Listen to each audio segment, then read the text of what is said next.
Hi everybody, and welcome back to Neura Pod, a series about Neuralink and related topics. My name is Ryan Tanaka, and in this episode, we'll be talking about the brain, how much we don't know about it, and memory. Do you ever wonder about how the brain works? Do you ever wonder why we, as a human collective, know so little on a relative scale about the brain? The adult human brain weighs about 3 pounds, but it consumes about 20% of the total energy our bodies use. That is nuts.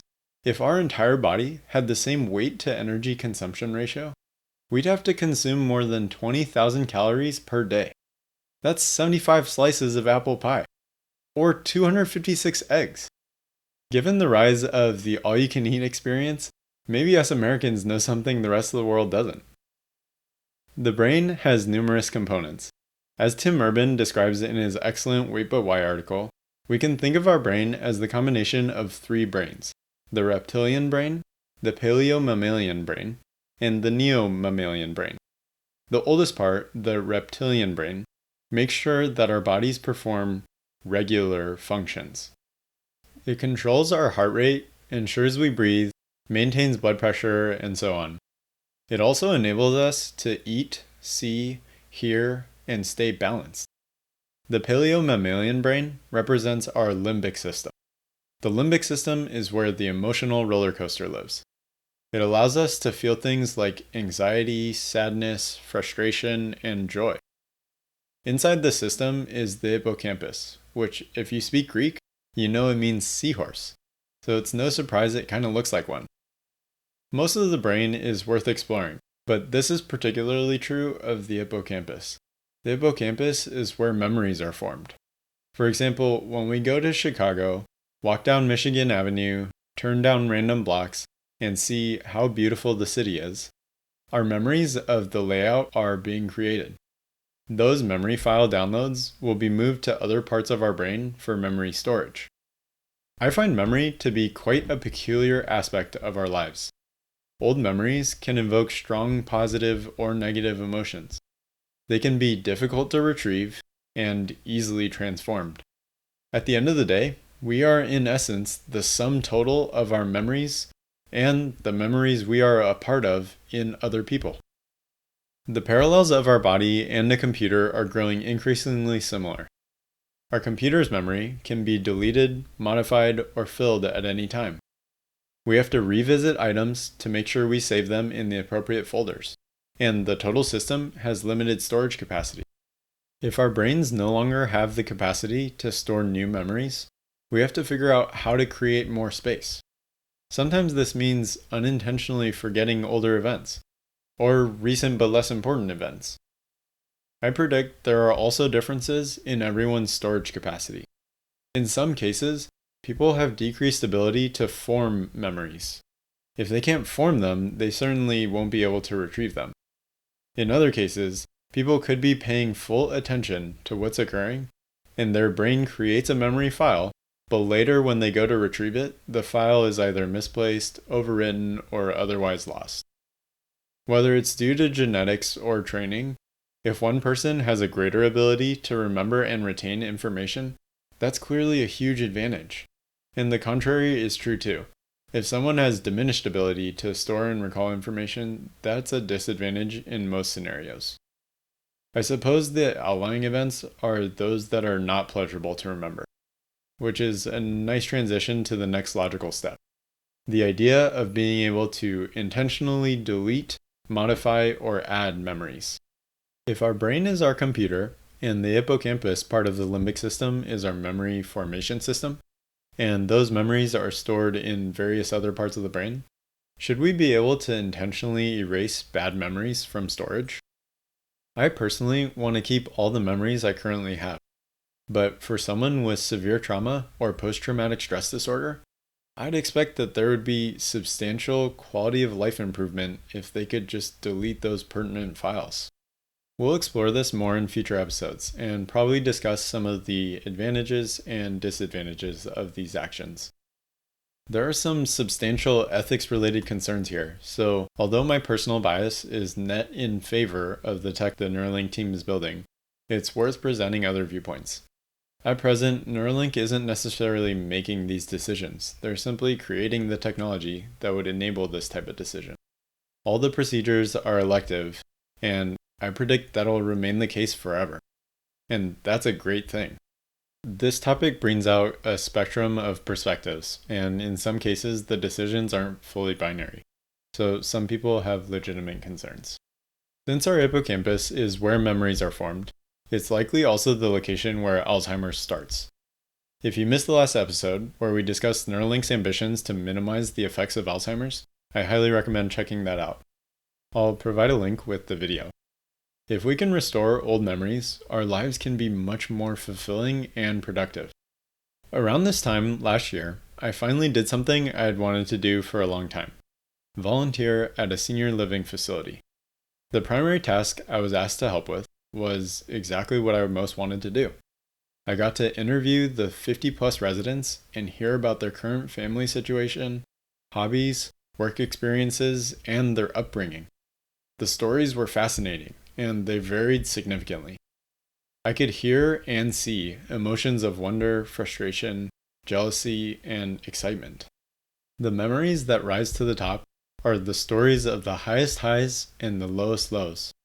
Residents recounted memories of losing a father to war at a young age, marrying the person of their dreams, feeling left out at the community dinner table, the constant nagging of an immune disease, or the incredible joy that came from their first grandchild.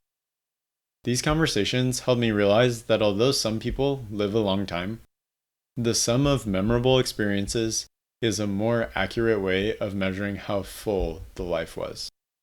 The daily cycle can be truly fulfilling, but when looking back on it, the event gets summarized into a simple phrase: I was a nurse for 40 years.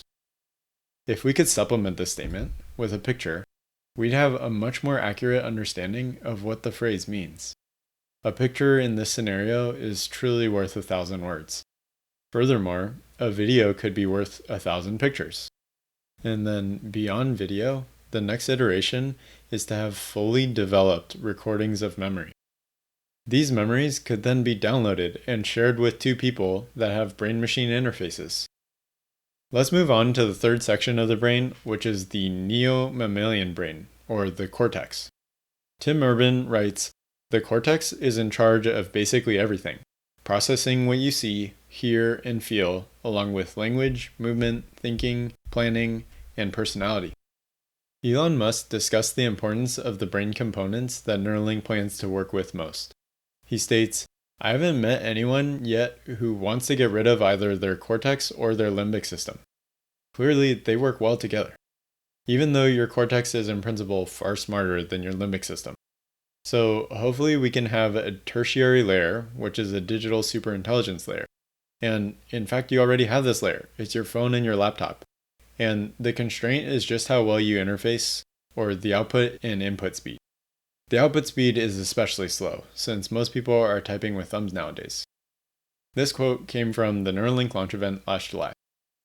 In most pictures of the brain, the cortex is depicted as a wrinkly, squishy outer layer.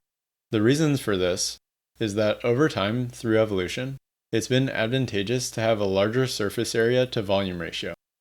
For the less sciencey folk, I should mention that this ratio comes up frequently in a variety of different applications. For example, animals that live in extremely cold environments like the North Pole or South Pole benefit from having a smaller surface area to volume ratio. Less surface area means less heat can escape. In the context of our brain, our bodies are physically limited to the size of our skull. When we're born, the cortex is pretty smooth, but with time, we develop more wrinkles to have more cortex. In an adult, the size of a completely unfolded cortex is 1.5 feet by 1.5 feet, like the size of a paper napkin. The cortex is where billions of neurons live. By working with the electric signals sent throughout the network of neurons in the cortex, Neuralink will be able to find strengths and weaknesses in a patient's cognitive ability. They can also send electric signals, or action potentials, back into the brain to help restore lost functionality. We'll do an episode focusing on neurons, so for now, back to the brain and thinking about how it's possible that in 2020 we know so little. The brain has plenty of different layers between the skin and the skull. Then, between the skull and the brain, there are several additional layers. As we dig deeper and deeper to uncover what makes the brain function, it makes me think about what Peter Thiel has stated about uncovering secrets. Peter Thiel is a founder and current chairman at Palantir Technologies. He's most known for being one of the original PayPal founders and former CEO. His book about startups, 0 to 1, is one of my favorites.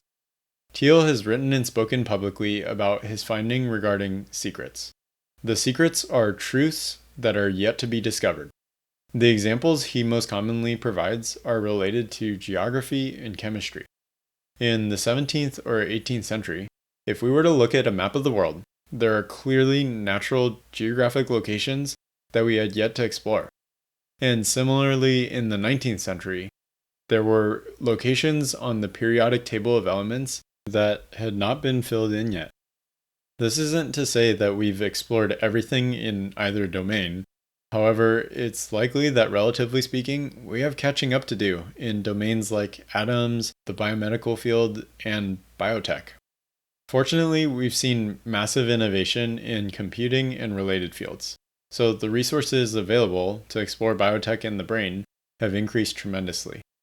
Moving forward, it's necessary that we inspire and create a culture where it's great to work in these areas. Thiel specifically mentions the benefits of being optimistic about uncovering secrets. He states, "I think it's not because there's some law of nature that it's hard to innovate or impossible to innovate in these areas. It's just that there's been this cultural change where we haven't tried as much. A lot of this has a self-fulfilling character.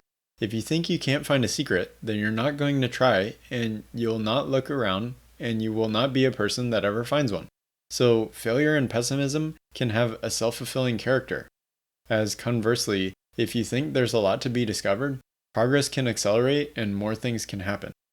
Where do you think the field of neuroscience and biotech is going? Let me know in the comments below or on Twitter at Neura Pod. If you like this info, please give a thumbs up, subscribe, check out the Patreon page, and all the good stuff. This is Ryan Tanaka. Thanks for listening. The next episode is coming out next Wednesday.